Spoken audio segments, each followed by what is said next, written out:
লেবাননের সশস্ত্র গোষ্ঠী হিজবুল্লাহ যোদ্ধাদের হামলায় ৮ ইসরায়েলি সেনা নিহত হয়েছে।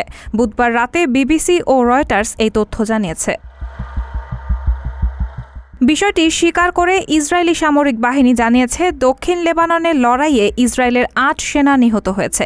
দক্ষিণ লেবাননের একটি গ্রামে হিজবুল্লাহ যোদ্ধাদের সঙ্গে বন্দুকযুদ্ধে তাদের মৃত্যু হয়। নিহত সেনাদের মধ্যে ইগোস কমান্ডো ইউনিটের সদস্যরা ছিলেন।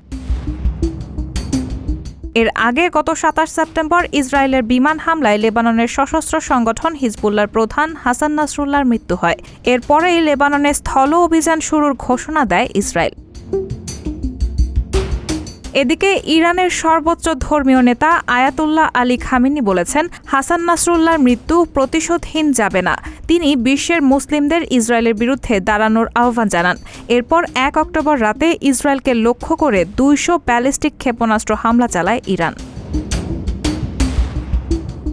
সকালে ইসরায়েলি প্রতিরক্ষা বাহিনীর গিল্লদ ঘাঁটি ও মোসাদ হেডকোয়ার্টারকে লক্ষ্য করে রকেট হামলা চালায় হিজবুল্লাহ। ইসরায়েলের প্রধানমন্ত্রী বেনিয়ামিন নেতানিয়াহু বলেছেন, ইসরায়েলে মিসাইল ছুড়ে ইরান বড় ভুল করেছে, এর মূল্য দিতে হবে তাদের। জবাবে ইরানের সামরিক বাহিনীর chief of staff major general Mohammad বাঘেরি জানিয়েছেন, পাল্টা হামলা হলে ইসরায়েল জুড়ে সব স্থাপনায় হামলা চালানো হবে।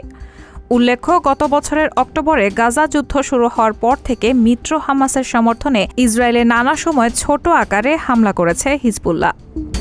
বলা হয়, হিজবুল্লাহর প্রধান সমর্থক ও অস্ত্র সরবরাহকারী দেশ ইরান। চলতি বছরের মে মাসে ইরানের প্রেসিডেন্ট ইব্রাহিম রাইসি হেলিকপ্টার দুর্ঘটনায় মারা যান। যদিও অনেকের ধারণা এর পেছনে ইসরায়েলের হাত রয়েছে। রাইসির মৃত্যুর ১ মাস পরে ফিলিস্তিনের স্বাধীনতাকামী সংগঠন হামাস প্রধান ইসমাইল হানিয়াকে গুপ্ত হামলা চালিয়ে হত্যা করে ইসরায়েল। এরপর থেকে ইসরায়েলে ধারাবাহিকভাবে হামলা শুরু করে হিজবুল্লাহ। রায়হানা মুন, সবার কথা।